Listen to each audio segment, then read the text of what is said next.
Hi guys, मेरा नाम है साहिल खान और आज की वीडियो शुरू करते हैं। सबसे पहली न्यूज़ और बहुत बड़ी न्यूज़ है भाई, रुपी ऑल टाइम हाई के ऊपर पहुंच गया है, पिछला रिकॉर्ड भी तोड़ दिया है। ये रिसेशन की दस्तक है या क्या है वो देखने वाली बात है, पर रुपी बढ़ता जा रहा है बहुत ज़्यादा टाइम से। अब इसके चक्कर में बहुत सारी चीज़ें महंगी हो सकती है। रीज़न क्योंकि हम बहुत सारी चीज़ें बाहर से मंगा रहे हैं हम यूएसडी के अंदर, और यूएसडी टू INR का रेशियो अगर बढ़ रहा है तो हमको सारी चीज़ें महंगी मिलनी शुरू हो जाएगी, इंडिया के अंदर आएगी। पेट्रोल भी महंगा आएगा, इसके चक्कर में सारी चीज़ें महंगाई बढ़ती चली जाएगी। अभी रिसेंटली ही गवर्नमेंट ने रेपो रेट बढ़ाया इन्फ्लेशन को कंट्रोल करने के लिए, पर रुपी का रेट तो बढ़ता जा रहा है। ये थोड़ा आपस में साथ साथ में टक्करों वाली चीज़ चल रही है। अब देखते हैं गवर्नमेंट इसके ऊपर क्या करता है। मैंने वीडियो डाल दी थी इंटेलेक्चुअल इंडीज़ के ऊपर, रिसेशन के ऊपर, अच्छा रिस्पॉन्स आ रहा है, लोगों को वीडियो पसंद आ रही, जरूर देखना हो। उसमें मैंने बताया है कि आने वाला जो रिसेशन है, मतलब सब कह रहे हैं, सबको लग रहा है कि आने वाले कुछ महीनों के अंदर रिसेशन, हम सुन सकते हैं कि रिसेशन आ गया है, ग्लोबल रिसेशन आ गया है। और अगर रिसेशन आ रहा है तो गवर्नमेंट्स उसको प्लान कर रही है, तो उस वीडियो के अंदर मैंने वो बात करी है। जिन्होंने देखा कमेंट में बताना वीडियो कैसी लगी है। अगली खबर RBI की है। तो RBI ने एक नई चीज़ निकाली है जहां पे जो क्रेडिट कार्ड होल्डर्स है वो भी अपने क्रेडिट कार्ड को UPI से लिंक कर पाएंगे। अगली खबर एक अच्छी खबर है क्रेडिट कार्ड होल्डर्स के लिए। अब क्रेडिट कार्ड होल्डर्स भी अपने UPI बना पाएंगे क्रेडिट कार्ड के साथ में। जो पेटीएम के विजय जी है उन्होंने बोला है एक बहुत ही गेम चेंजिंग चीज़ है, इससे ये हो जाएगा वो हो जाएगा। अब देखने वाली बात है क्या गेम चेंजिंग होगा, इससे क्या फ़ायदा होगा क्या नहीं होगा, ये मुझे समझ में नहीं आया।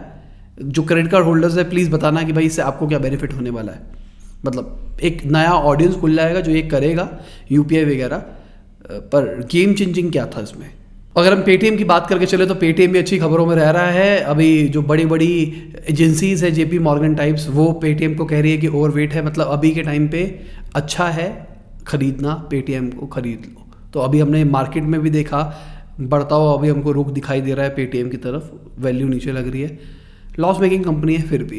अगली खबर RBI की है। तो उन्होंने कह दिया है डिजिटल करेंसी जल्दी निकल सकती है, इसी फिस्कल ईयर में निकाली जा सकती है, और ये बहुत ही अच्छी चीज़ हो सकती है, ऐसा मुझे लगता है। इसमें अच्छी चीज़ मुझे ये लगती है क्योंकि अभी तक हम UPI ट्रांजेक्शन जो भी कर रहे हैं वो हो तो रही है डिजिटल, पर उसके अंदर भी रास्ते हैं कि आप गवर्नमेंट से चोरी कर सकते हो। अगर करेंसी टोटल डिजिटल हो जाएगी तो पूरा रास्ता ट्रैक हो पाएगा, पैसा कहाँ से कहाँ गया है।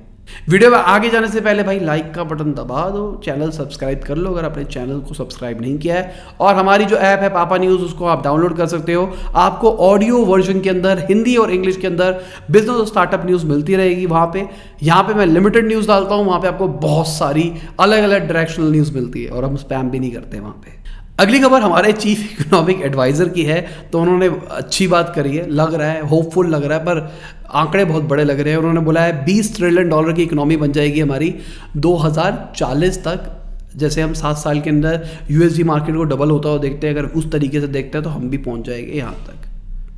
क्या हम पहुंच सकते हैं, सवाल ये है। अभी $5 ट्रिलियन के ऊपर ही लोगों ने बहुत सारे सवाल उठा रखे हैं कि वो हो पाएगा नहीं हो पाएगा। यहाँ तो बहुत बड़ी बातें चल रही है। हमारी गवर्नमेंट का जितना मुझे याद है 2025 तक उन्होंने टारगेट रखा था, और उसके बाद शायद IMF ने कहा था कि ये 2027 तक हो जाएगा $5 ट्रिलियन की इकोनॉमी। अब देखते हैं 5 ट्रिलियन की कब होती है पहली चीज़, तो फिर बात करेंगे $20 ट्रिलियन की। अगली खबर एक बहुत बड़ी खबर है। इनकम टैक्स डिपार्टमेंट ने एक बहुत बड़ा एरर कर रखा था। जो वर्चुअल डिजिटल एसेट के ऊपर TDS लगता है 1%, जो अभी बताया गया था गवर्नमेंट ने जब हमारी बजट निकाला था कि भाई जितनी भी ट्रांजेक्शन हो उस पर 1% लगेगा, इन्होंने मेंशन कर रखा था 0.1%। अब उन्होंने करेक्ट कर दिया है इसको। बहुत बड़ी चीज थी ये, तो बहुत बड़ा वक्त था अगर देखा जाए तो। अगली खबर मिनिस्ट्री ऑफ स्टेट फाइनेंस के पंकज जी ने बोला जो फिनटेक मार्केट है वो $150 बिलियन तक पहुंच सकती है 2025 तक।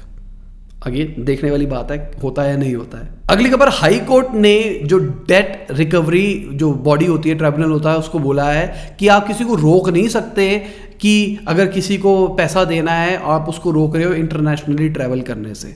तो एक बिजनेसमैन थे जिनको पकड़ रखा था, डिटेन कर रखा था, जाने नहीं दे रहे थे, तो उसके बाद में हाई कोर्ट ने ऐसा कहा है। तो फिर तो भगोड़े शराब कारोबारी की नहीं कोई गलती, वो तो सही गया, लीगली गया। अगली खबर, आरबीआई ने जो अपना रिकरिंग पेमेंट वाला ई मैंडेट था उसको 15,000 तक बढ़ा दिया है। पहले 5,000 था, अब 15,000 कर दिया है। अच्छी चीज़ है मेरे हिसाब से, क्योंकि बहुत गलत चीज़ था ये। छोटी छोटी हमारे जो हम जैसे लोग हैं जो बहुत सारे सैस सॉफ्टवेयर यूज़ करते हैं, उनको बहुत ज़्यादा दिक्कत आती थी यार। रिक्वेस्ट आ रही है, भूल गए, टूल बंद कर देते थे। बीच में हमने देखा था हमारी जो पापा न्यूज़ ऐप है उसके अंदर ऑडियो ट्रांसलेशन वाला सीन ही खत्म हो गया था। मतलब आपको हिंदी और इंग्लिश के अंदर जो ऑडियो सुनाई देती है वो हम एपीआई के थ्रू करते हैं, मतलब गूगल कुछ देता है, हम उसको पैसा देते हैं उसके बदले। तो वो बंद हो गया था अचानक ही, ऑडियो ही नहीं आती थी। हमने भाई तो बहुत बड़ा कलेश की बात है। तो इसलिए हो पाया था क्योंकि वो आपको हमेशा ही अलाउ करना पड़ रहा था। अगली खबर, जो हमारे आरबीआई के गवर्नर जी है उन्होंने बोला है 6% से ऊपर रहेगा हमारा इन्फ्लेशन रेट, एक्सपेक्ट करके चलो। इन्फ्लेशन उन्होंने कहा है 5.7 से 6.7 के बीच में रह सकता है। और इसका रीज़न ये कह रहे हैं कि जो ग्लोबल शॉक आ रहे हैं, वॉर चल रही है, सप्लाई चेन का गैप चल रहा है, जो कोविड है उसकी वजह से जो रिस्ट्रिक्शंस लगी हुई है, चाइना में अभी भी देख रहे हैं लॉकडाउन चल रहा है, अब उसकी वजह से पता कितना बड़ा इंपैक्ट पड़ सकता है आगे। अगली खबर हमारी शेयर मार्केट की है। तो बहुत टाइम से घटती हुई दिखाई दे रही थी पर आज बढ़ती हुई दिखाई दी है। रीज़न इसके पीछे क्या है नीचे कमेंट में जरूर बताना। घटती हुई मार्केट हमको इसलिए दिखाई दे रही थी, वो जो इन्फ्लेशन बढ़ रहा है उसके चक्कर में।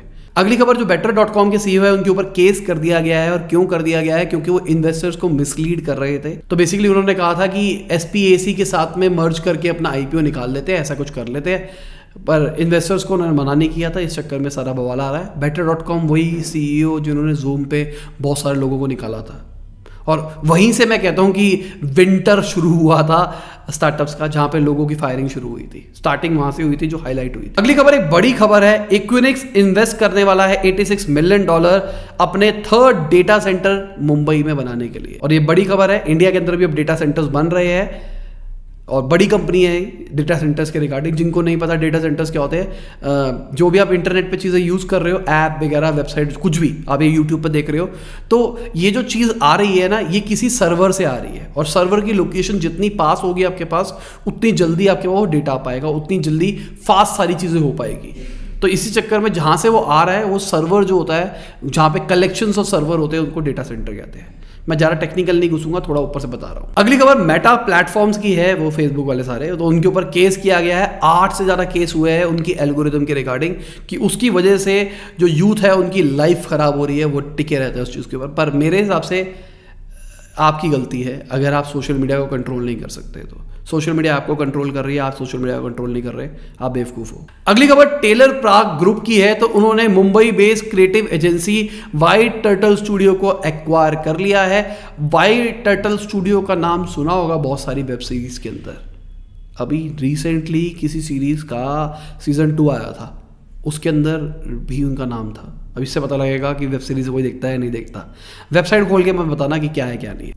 अगली खबर फ्यूचर एंटरप्राइजेस की है। तो उन्होंने 1.41 करोड़ के इंटरेस्ट छोड़ दिए हैं जो नॉन कन्वर्टेबल डिवेंचर्स उन्होंने बांट रखे थे उसके ऊपर। तो मतलब वो जो पेमेंट इंटरेस्ट की मिलनी थी वो नहीं मिली लोगों को, गलत चीज़। और इसके पीछे अमेजॉन, मतलब बहुत सारे फैक्टर्स भी है, कोविड भी है, बहुत कुछ है, पर बचाया जा सकता था मेरे हिसाब से।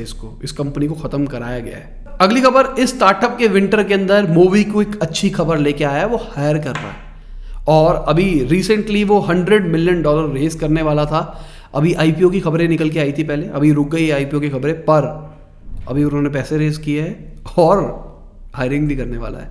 कुछ कंपनीज होती है जिनको नहीं पता, कुछ कंपनीज होती है जो आईपीओ से कुछ टाइम पहले इन्वेस्ट करती है कंपनीज के अंदर, फिर जब आईपीओ निकल जाता है फिर वो एग्जिट कर जाती है।